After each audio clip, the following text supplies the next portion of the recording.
On Saturday, August 31st at 4 p.m. on Fox, you're going to see a brilliant matchup. No, seriously, these guys are like really smart. Between the Stanford Cardinal and the team they'll be hosting, the Northwestern Wildcats. Let's take a look at the guts of this one so that we can find out who's going to take home the W.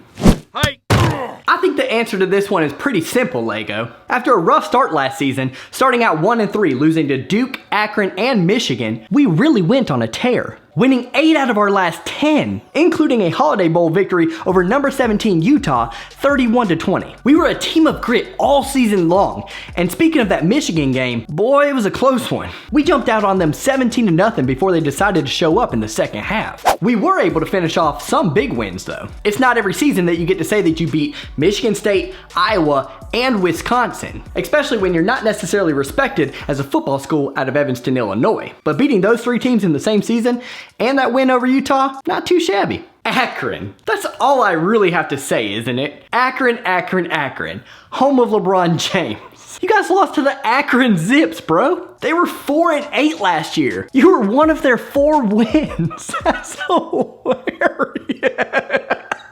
Look, if you guys want my honest opinion, I don't think there's a chance in Hades that we're losing this one. The game is at our place the first week of the season. You lost Clayton, Thorson, you lost your best wide receiver Flynn, Nagel, and you're traveling that far out west to start the season. Now people say it doesn't matter just because it's the first week of the season. I think it still matters. There's still a lot to get acclimated to in such little time. Ask Michigan State how it turned out for them last season when they traveled to Tempe, Arizona to play Arizona State. They looked terrible. On top of all that, I obviously have to mention that KJ Costello will be returning at quarterback, and he's pretty great. In 2018, Costello completed 269 of his 413 pass attempts. That is a 65.1% completion percentage. That is stellar. Those completions were good for 3,540 yards and 8.6 yards per completion, and 29 of them went for touchdowns. Not a bad year at all for your boy. Yeah, but 11 of them went for interceptions. You better patch that up when you're facing this opportunistic defense led by Blake Gallagher at linebacker, who, I might add, had 127 total tackles last season and 1 interception.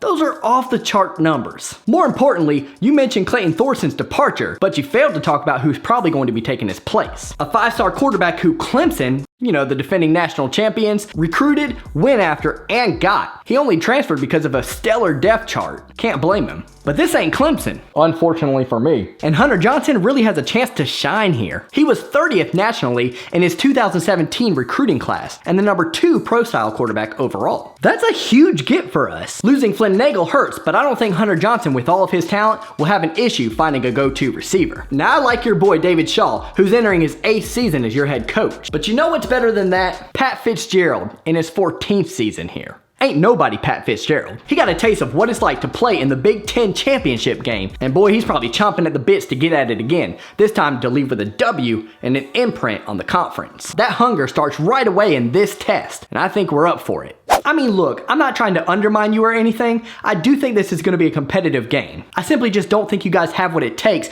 to go that far on the road and get the job done. On our defense, we have Paulson Adebo at cornerback. Last season, he had 64 tackles, 4 interceptions, and 1 forced fumble. Those numbers ain't nothing to play with when you're talking about a defensive back. He'll lock down whoever it is that you say Hunter Johnson will make his top target, and his second favorite target won't be able to get open consistently. That's why he's a second option, not as dependable. Also, don't act like Stanford isn't hungry as well. We want it. We have a bad taste in our mouth. We don't like finishing 9-4 overall, 6-3 in the conference, and 3rd in our division. That doesn't sit right with us at all, and the fight against that starts right away from day one against you guys. You're the one in our path. I wouldn't want to be you. Bro, have you seen your path? You guys start your season with us at Southern Cal, all the way across the country at Central Florida, UCF, the 2017 national champions. Then you go back across the country to play against Oregon, then you're at Oregon State, and then you're against Washington. Son, that's absolutely brutal. All that traveling and all those good teams, good luck. That's a tough schedule for anyone, and with all those big names in the mix, I think you're gonna overlook us. That's exactly what we want. Plus, Plus you're losing running back Bryce Love, wide receiver JJ Arcega Whiteside, wide receiver Trenton Irwin,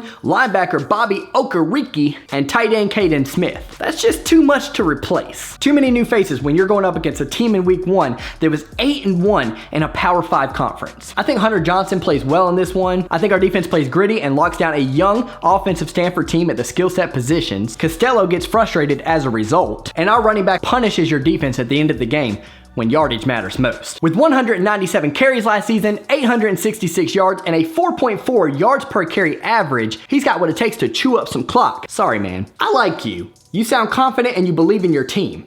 Nothing wrong with that. I just hate it for you that someone has to lose in this game, and you guys are gonna be on that long flight home with your heads hung down like this. It'll actually be Cameron Scarlett doing the chewing of the clock late in this game. He's a very capable filler-inner for Bryce Love. 79 carries last year, 330 yards, and 4.2 yards per carry. 8 touchdowns to boot on those 79 carries. That's good. He's gonna get the big first downs late and put this one away. Cardinal in a close one. I agree that it will be close, but it will be the boys in purple and black who get the job done over the Cardinal. Go Cats.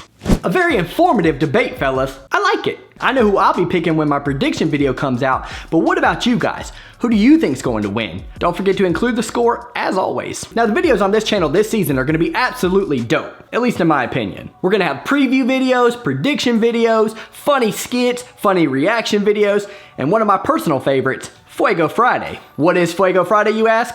You should have watched yesterday's video, but I'll explain it again. It's basically where you ask me the questions, and every Friday, I answer them, as if I'm like an expert or something. That will start when the season starts, and it will allow me to be a little bit more interactive with you guys, because I try to keep up with your comments. You guys know I do a good job of that mostly, but I want to do more. Join along on Fuego Fridays if you'd like to, subscribe to the channel if you want to, like this video if you liked it, and I'll try to meet your standards again next time. Bye for now.